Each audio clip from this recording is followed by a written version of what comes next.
June 27th, 2011. Water gushes from failed manhole cover. And this is in Omaha, Nebraska. National Guard troops near the city of Omaha wastewater treatment plant discovered a stream of water 1 foot in diameter and gushing 12 feet in the air Sunday. Officials said the pressure of the water caused the bolts on the manhole cover to fail near the area where Pomona Creek meets the Missouri River southeast of Offutt Air Force Base. Here we have a Black Hawk helicopter dropping sandbags onto the hole. Crews cleaning out trees in the wooded area allowed Black Hawk helicopters to drop sandbags on the failed manhole.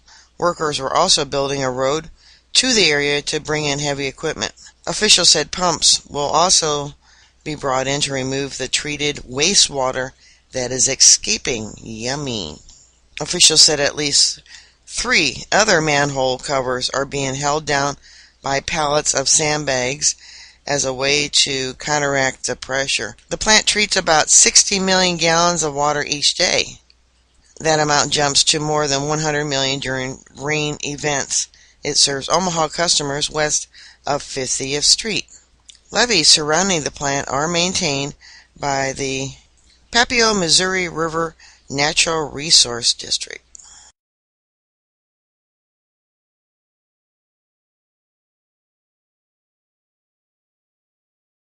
Here you can see by the sign how high it's gushing. They said one was gushing 12 feet up.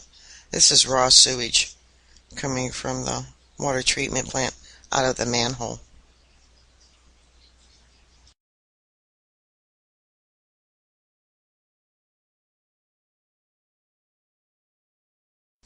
June 14th, 2011. Hate to say this, but this flood on the Missouri River was deliberately created. The Corps of Engineers deliberately waited to release the water when there was so much water it would have the effect of flooding, which it's doing. And now we have 2 nuclear power plants that are in danger of being flooded, and God help us all if that happens. Alright, this article says Governor punishing amounts of water threaten levees. Governor Dave Hyman returned Tuesday evening from a flight during which he surveyed rising floodwaters that continue to strain levees in Sioux City area. Hyman commended the city's leadership and preparation and praised interstate cooperation among Iowa, South Dakota, and Nebraska officials at a news conference in Lincoln's Air National Guard Base and one earlier in the day in Sioux City, or South Sioux City. They feel very well prepared, he said. But see, what they're not telling you is all the floodwaters up north is coming down the south, to the south, where the reactors are at. The river in Sioux City, Iowa reached 33.12 feet by mid-afternoon Tuesday, down from 33.55 feet in the morning, as the release from Gavins Point Dam in Yankton, South Dakota reached a historic high of 150,000 cubic feet per second. Most levees around the Missouri River are built to withstand, now listen to this, because they've been telling different on the news, to withstand surge waters for 3 to 4 days. Not 3 to 4 weeks, 3 to 4 days, according to Nebraska emergency management officials. This year, they likely will face punishing amounts of water for several months as the Army Corps of Engineers releases record amounts of water from Gavins Point. As the volume of water and the speed increases, we need to be very watchful in our state along the Missouri River, Hyman said. In South Sioux City, Hyman said he's concerned about the effect on every resident of every part of Nebraska experiencing flooding, listing 20 towns and cities.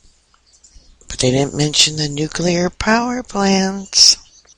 He promised to ask for a presidential disaster declaration once the full impact of the 2011 flooding on homes and businesses and farms is known. What about the radiation we might be getting soon? He said he has no doubt that requests will be granted.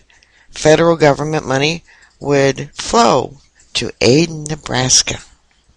He said he understood the anger of those affected feel towards the Army Corps of Engineers as they release water that could destroy homes and livelihoods.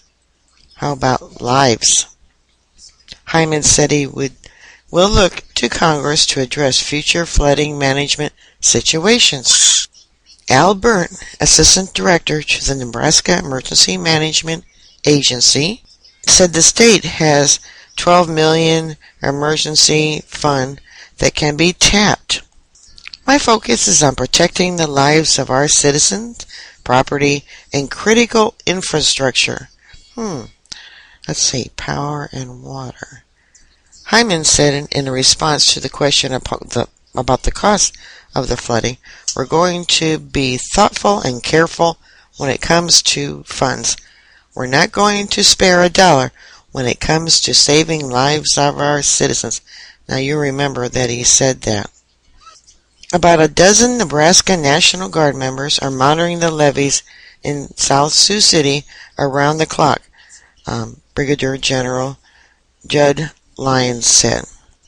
Further south, near Fort Calhoun, farmland and the nuclear power plant are surrounded by floodwaters.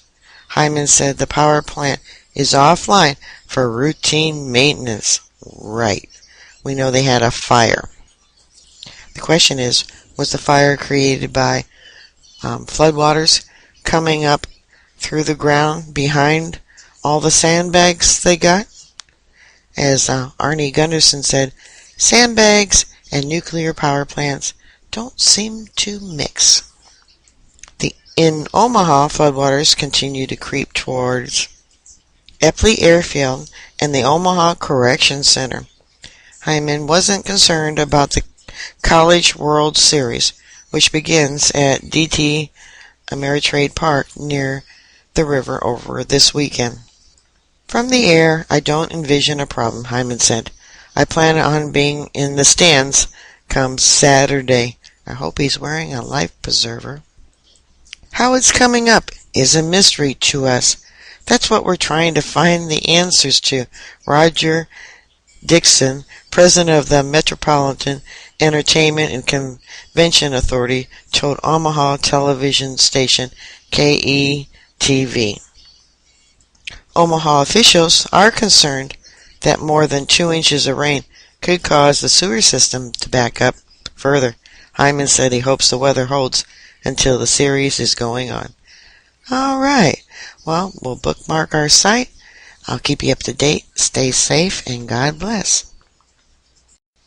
This is June 20th. It came out about almost 3 hours ago. Nebraska flooding threatens nuclear plant. On Saturday, President Barack Obama signed an emergency declaration for Nebraska, authorizing FEMA to mobilize and to provide, at its discretion, equipment and resources necessary to avert the impact of the emergency in the wake of an ongoing flooding throughout portions of the state. Identified in the emergency declaration were the counties of Boyd, Burt, Case, Cedar, Dakota, Dixon, Douglas, Garden, Knox, Lincoln, Morrill, Nemaha, Otto, Richardson, Sarpy, Scotts, Bluff, Thurston, and Washington. Severe flooding and tornadoes have caused the president to issue an emergency declaration for Montana on Friday, and disaster declarations for Vermont and Massachusetts on June 15th. In the West, rising waters on the Missouri and Mississippi have worried regional forecasters, including some who watch flooding threaten the Cooper Nuclear Station in Nebraska. According to CNS, the facility is the largest single nuclear electrical generator in the state and has a net generating capacity of 791 megawatts of power. KETV in Omaha has also reported that water is pouring over levees on Sunday in Nebraska and Missouri, impacting residential safety in Brownsville, Nebraska, Watson Landing, Craig, Missouri. The nuclear reactor near Brownsville, Highway 136, was closed. 200 to 250 people have been warned by National Guardsmen to leave the area due to flooding. The river fell short. The Missouri reached 899 feet above sea level Sunday morning, but that station is at 903 feet elevation, as noted by the St. Louis Today. Severe weather remains a concern Monday night throughout eastern Nebraska, Kansas, central Omaha, and western Iowa, and northeastern Missouri. KETV warns of tornadoes. Watch for central and eastern Nebraska until 8 p.m. Central Daylight Time, while the previously mentioned area remains at risk for large hail and damaging winds. The state of Nebraska has a link providing flood information for residents with some phone numbers for Iowa. South Dakota, that's me, and Missouri residents posted as well. We're on flood watch through Tuesday. The latest information from Nebraska Emergency Management Agency, posted on Sunday, gave notice of the unusual event noted Sunday by the Cooper Nuclear Power Station, and listed highways closing, including sections of Highway 12, 1437, 30, 92, 159, and I-160. And I heard Highway, I-29 was also closed, or Interstate I-29. River levels for the Missouri range from 25.21 to 44.6 feet. The highest in Brownsville, and that's where the nuclear power plant is. All points listed above the Missouri were in excess of flooding stage. The Platte was nearing flood stage or surpassing in a few places. Also, as Lisco, Llewellyn, North Platte, and Brady. Alright, I'll keep you up to date. Stay safe, bookmark our site, and God bless.